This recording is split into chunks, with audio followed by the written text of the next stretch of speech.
What up, Wizards? It's Dev, a.k.a. The Viper.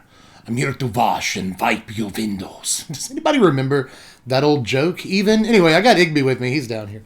We're from Mtg, and what I'm actually here to do today is answer some questions about a deck that everyone's dying to see. Mwaha. That's right. Today we're going to find out if the Fynn deck has any venom in its fangs, or if it's about as effective as a poison-tipped butter knife. Let's talk about it.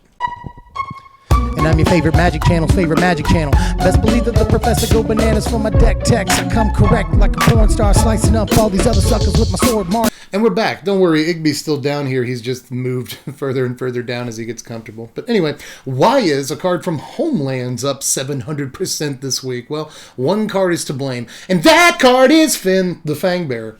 In case you thought I was going to say something else. This little dude from Kaldheim just causing such a fuss lately. And not just amongst the Mtg finance community, spooky words, or even the commander community, but there are also plenty of standard players who are really interested in this card, but are nonetheless a little reticent to craft the wild cards necessary to build the deck, or God forbid, order the cards in paper. It's 2021. If you're going to do that, the deck better be freaking good. So it's understandable people are a little reluctant to get behind Fynn. The card looks kind of fragile, and even though people have been playing and enjoying these Deathtouch decks for a couple of years now, like ever since Vraska came out and War of the Spark, the uncommon one, people have been loving Deathtouch decks. I get them all the time in my email box, but people are still kind of like, is this enough of a payoff? Does it actually work and all that? And these are obviously questions that need to be answered. Now, the good news is that the Fynn deck turned out way better than I thought that it would, and that's not just me saying that. In case you didn't know this, the deck actually ended up in the very first post-Kaldheim release deck dump of the arena season. In case you're unfamiliar with this, to make that deck dump, your deck has to have won at least 6 matches in a row, anywhere between the Platinum and Mythic rankings on the ladder. So, you know, sometimes I talk about the 5-0 MTGO League results and how they're not the end-all be-all. They could very well be a fluke and all that, but they do at least count for something, especially when the same decks keep showing up. Now, you could argue that it's the beginning of the season. The format hasn't metastasized or boiled down into the best decks yet, so decks like this have a little bit more of a chance. And it's a good argument, but I do have a lot of actual experience with the deck at this point, and even though it is anecdotal experience, this has been a really enjoyable deck to play with a lot more wrinkles than I thought it would have when I first started building it. In the end, Fynn isn't even our primary win condition, and I think it would be a mistake to build the deck as though he were. But again, there's very little opportunity cost to actually including the card in our deck, because the things that he makes us prioritize, evasion, reanimation, are things we kind of want to prioritize anyway. So there's no reason not to drop a tertiary win condition into the deck. It does nothing but benefit us.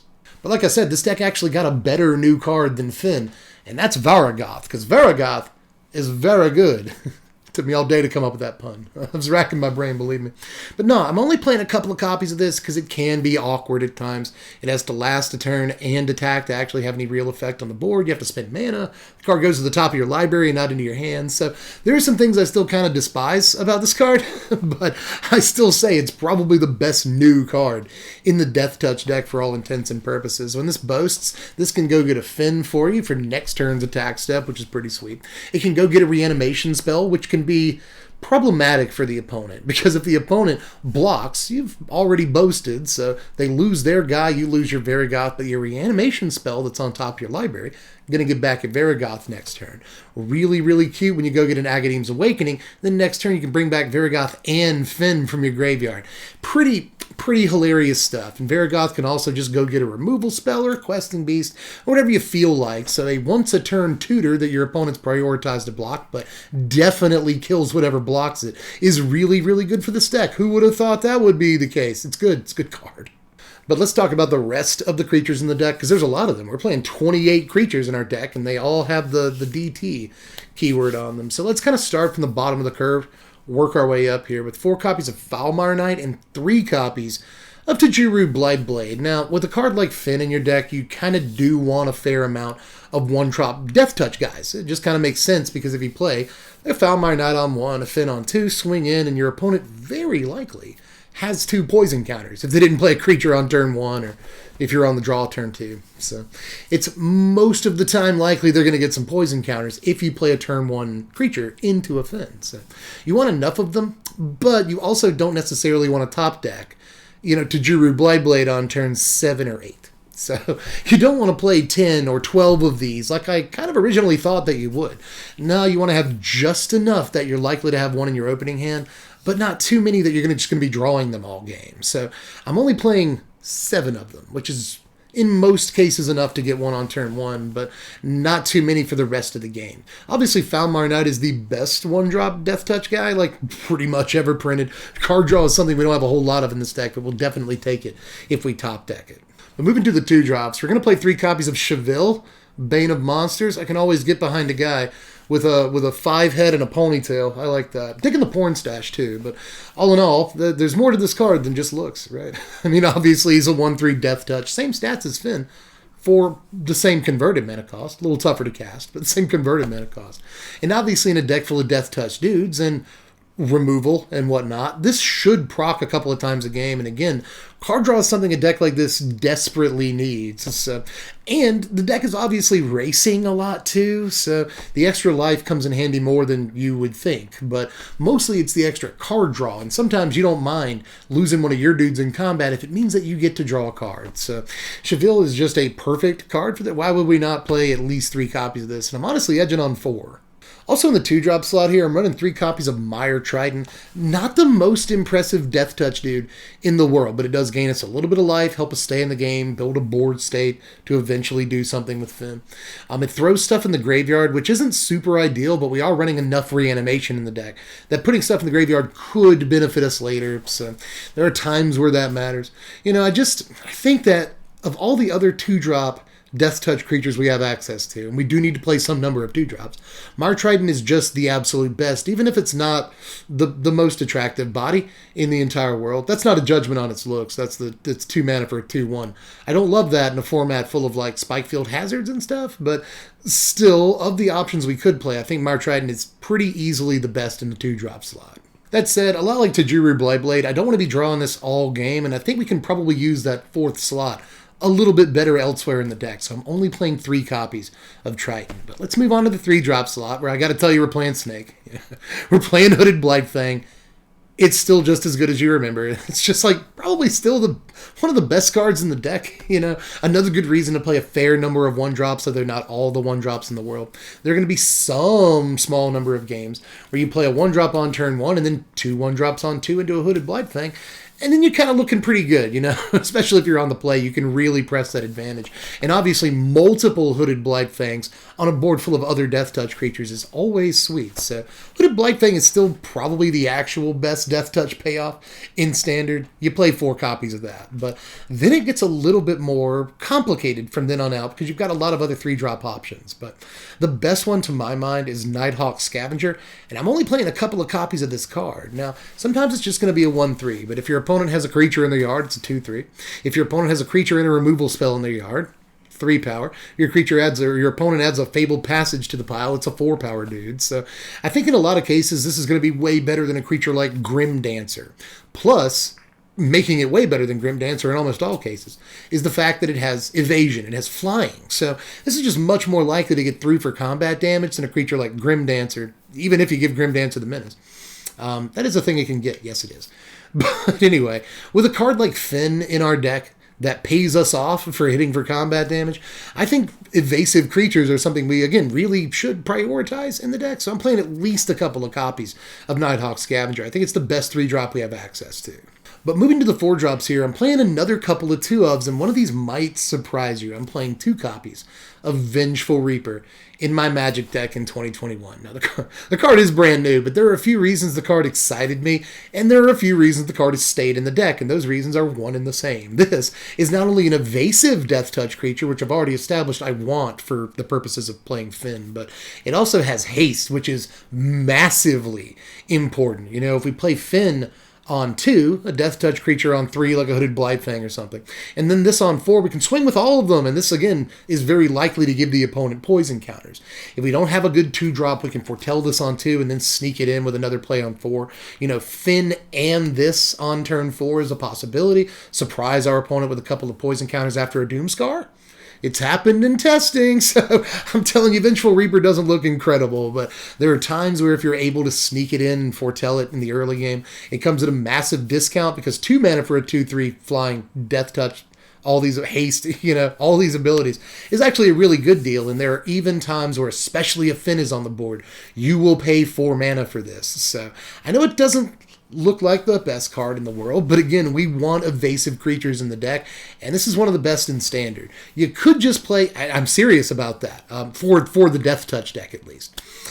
You could just play 4 Nighthawk Scavenger if you wanted to do that, but the haste comes in handy way more than you might think. And finish off the creatures, I'm playing 2 copies of Questing Beast. Now, in other Deathtouch decks, I pretty much always play 4 copies of Questing Beast, but this one's a little bit different because the other Deathtouch decks that I've played in the past tend to prioritize green for a couple of reasons. This one prioritizes black, even though it got a brand new green card in Fynn that it wants to play on turn 2. It still prioritizes cards like Agadeem's Awakening, a little bit more in Nighthawk Scavenger, a 2-drop that requires double black, or 3-drop that requires double black. So this deck is a little bit more black-centric, meaning I didn't want to play as many Questing Beasts. Plus, the curve is a little bit different than usual. I'd say the curve is slightly lower than some of the other Deathtouch decks I've played on the channel. So I didn't want all the 4-drops in the world. We're already playing Reaper. I'm just going to play 2 copies of Questing Beast because the card actually isn't as good as it used to be, but it's still the best card with the word Deathtouch printed on it in all of Standard, so you want to play a couple of copies of this.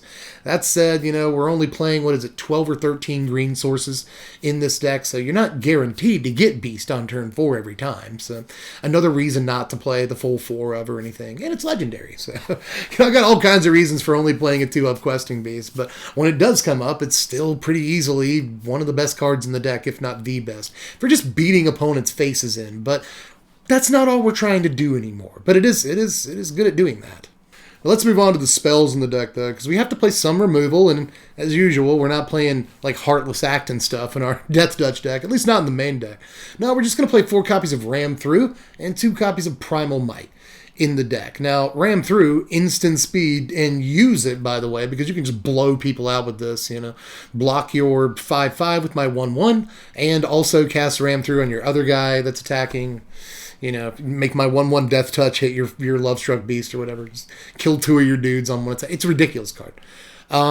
It's also really good for clearing a path, Ram Through on first main or something, or before you declare blockers. Get through those guys so that we can actually get some poison counters off of Fynn. So Ram Through, especially considering its instant speed, is just still the best option for a bite effect that the Deathtouch deck can possibly play. But Primal Might also really good, the whole target Questing Beast, making an 8/8 till end of turn, kill your guy, get through for 8 because nothing left on your side can block it.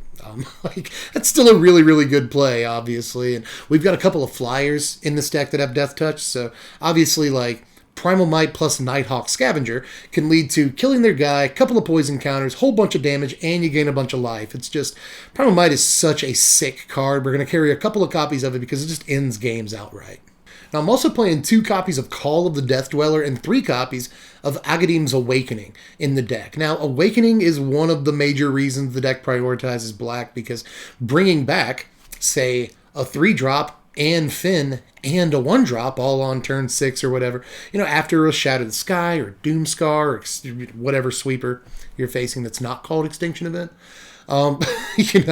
Any way to get your dudes back on the board after one of those is going to be awesome. And Agadeem's Awakening fits the bill, right? Later on in the game, once you've sort of established some control or things are looking quiet, your opponent's low on cards in their hand, or they've used all their counter spells or whatever, then Agadeem's Awakening can just be a way to pretty much win the game. Not on the spot or anything. You obviously have to wait until you can actually attack. But with a Fynn on the board, you close the game much, much faster after an Agadeem's Awakening. I'll say the name correctly at some point. And then obviously, Call of the Death Dweller, giving Deathtouch is a little bit redundant, but giving Menace to a thing is really, really sweet because, again, evasion is important with a Fynn on the table. But just being able to rescue a Fynn and a Falmar Knight from the bin, really important, because if there's no other creatures on the board at that time, that's 4 poison counters a turn pretty easily. So I think Reanimation, just the best thing you can be doing in a deck with Fynn, because Fynn is obviously fragile and is going to die to a lot of removal. But if you have cards like this, you pretty much solve that problem. But there is one more card in the main deck, actually, and it's kind of a weird one that I didn't expect to end up in the deck, and that's Garruk Unleashed. Now, a few reasons we're playing this, and I will go ahead and tell you that I got this idea from the version of the deck that got at least, 6-0. The one that ended up in the arena deck dump. It was playing 1 or 2 copies of this card in the main deck. I can't remember now, but I decided to try one out, and the card is actually really, really good when it comes up. It does a few things. First of all, the plus ability on this grants a creature trample, which is really important when you have a Fynn on the table, and all you're trying to do is get through for some amount of combat damage. The ability to grant trample in a huge boost can win you the game one of 2 ways, whether it's damage or poison counters. So remember, trample is kind of a form of evasion for the purposes of giving poison counters. So it's a really cool ability. Plus, against control decks that just sweep our board and we have to wait a couple of turns to draw an Academ's Awakening, and then maybe they have a counter spell for that and it sucks. This is kind of a plan B or plan C because it's a creature factory, and that's really important. Plus, the ability to make a creature and then give it +3/+3 on the next turn and alternate plussing and minusing, that can close the game out really, really fast. And if we ever actually do get the ultimate on this, searching our library for a Fynn or a Hooded Blightfang every turn, really easy way to win the game. So everything the card does is actually really sweet for this deck, but I don't want to play too many copies of it. Now here are your lands right here. There are 22 in the deck. Relatively low land count. Another reason I don't want all the 4-drops in the world. There are 12 green sources and a total of 16 black sources, but they're not really 16 black sources when you want to cast at least 1 Academ's Awakening every game. So there's really like 14 or 15 black sources if you want to get technical about it. But, we're playing some swamps, some forests, some of the new green-black pathways, some Endata Triomes, because I like Triomes more than Temples right now, and a single Castle Locthwain as another way to draw cards, Obviously, the Triomes help us draw cards. Another reason I like them more than Temples, but we need some amount of card draw on the deck, and if I could sneak in some more Castle Locthwains without having so many freaking tap lands on turn 1, I would do it, but I don't see a way to do it. Now, here's our sideboard right here, and sideboards vary heavily for these decks. I've seen a few different versions of it, and all the sideboards are different. Mine's no different in that it is different. Anyway, we're playing 4 copies of Duress. I think it's very important to play 4 Duress right now for a few reasons. Tybalt's Trickery is a deck that people are trying to make real. I swear it's just a meme, but one of the reasons it's just a meme in best of 3 is because you can play Duress in your sideboard and pick that Trickery out of their hand, and then they shame scoop pretty much every time. So you carry it for that, but you also carry it for Doomscar, Shatter the Sky, and other sweepers like that. Cards we are terrible against. We've got a couple of copies of Heartless Act, because sometimes you really just need instant speed removal that doesn't require you to have a creature on the table. That can be very important in a lot of matchups, so we'll play a couple of those. Heroic Intervention is $8 right now, and I'm not actually sure why, but I'm playing a couple of copies of this, mostly because, again, a lot of our creatures are, have huge targets on their back, like Fynn, for instance, or Hooded Blightfang. And sometimes this can be used to protect against spot removal. Other times it protects against a Doomscar, or Shatter or something. So that's an important card to carry in a deck that really wants to keep its creatures on the board. Scooze is in there as a 2s. That's mostly to play against decks that use their graveyard. Enough really said on that. A couple of copies of Wilt. This is mostly for Embercleaves, Great Hinges, and random enchantments and such. And then Vivian Monsters Advocates, one of the most important cards in the entire sideboard. I kind of want to play this in the main, but I don't want to play 5-drops in the main deck either. Just we know that we are in for a long-ish game. Vivian does a few things for us. First of all, this is another creature factory that actually pluses to make creatures, so if we know we're in a control matchup, plussing is way better than minusing, making this a little bit better than Garruk in a lot of cases. So keep that, and this can also get us to a Fynn or a Hooded Blightfang or some other important creature pretty easily with its -2. So I like pretty much everything Vivian does. It's also card draw, something else we need in this deck to win the card advantage race. So Vivian does a lot of cool things, but it's really only great in longer, grindier, control-based matchups, and I don't think she needs to be in the main. Now here are your power rankings. A final score of 65. Again, 2 decks this season, 265. So I can't get out of the middle. I can't get out of like tier 3. Tier 2.5, something like that. But the deck is proven to win, not only anecdotally through my experience, but again, it made the deck dump, which probably isn't a whole lot to write home about in the first week of the season, but I maintain that it is something. Dang it. So the deck did do that, and it has impressed me on a number of occasions, but things do have to go right. In the early game, you really need to play a 1-drop into a Fynn, into a Hooded Blightfang, and if your opponent does find a way to deal with that board state, then you have to find the Awakening and resolve it. You have to get, the Varagoth and actually get it to proc a couple of times, getting a couple of cards. I will say that the deck has more ways of winning than I thought, which is important. Again, we can win through combat damage. We can win by just getting in with creatures with a Hooded Blightfang or two on the table. Double Hooded Blightfang with a couple of other creatures usually wins the game. You don't have to deal actual combat damage. It'll also help you win races, like cards like Hooded Blightfang, Mire Triton, Nighthawk Scavenger. They all help you win races by gaining you life against aggro decks, which is, not a non-zero factor, or not a zero factor, I should say. That matters. The game is actually decent in Wars of Attrition because, again, all of our creatures have Deathtouch. We create Wars of Attrition, in which our opponents don't want to attack. They don't want to block our guys, right? A lot of times we run into these situations where we could attack, and our opponent might block. And they might lose a couple of guys. But more often than not, our creatures are small enough they just won't block our guys and we'll get killed on the crackback, right? But again, this deck has plenty of ways of mitigating that, whether it's lifelink creatures or, ways of reanimating creatures, right? Like if we send a bunch of dudes in with a Hooded Blightfang on the table just to get the extra drain damage, we can allow some of those creatures to die knowing that we have a Call of the Death Dweller or Agadeem's Awakening in our hand to get them right back, untapped for main phase 2 going into our opponent's turn. So there's a lot of really cool things about this deck, but I wouldn't call it versatile, and I also wouldn't call the deck like overly offensive or defensive. It kind of has a middle ground to it. The deck is fairly resilient, right? But all things considered, it's a super fun deck, and that's why we play Magic the Gathering. But it can also win some games, and people tilt hard when they win to a Fynn, so get ready for that.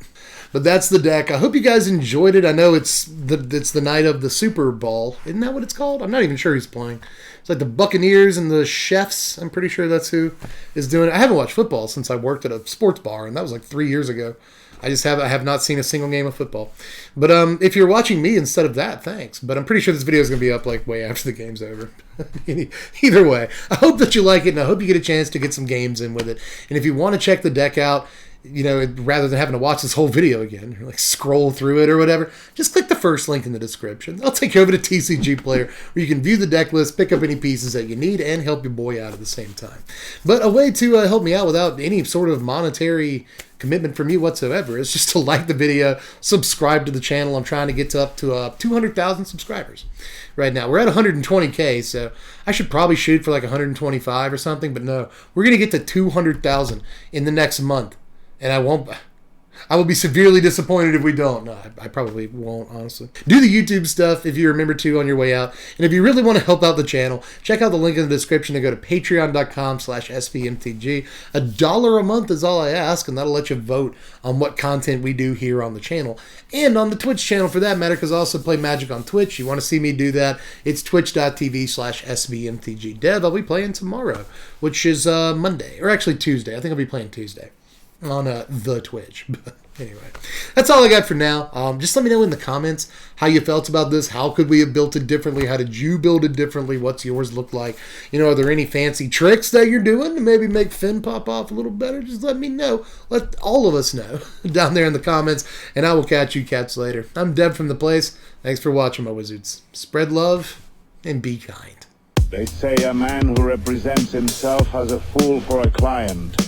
Well, with God as my witness, I am that fool.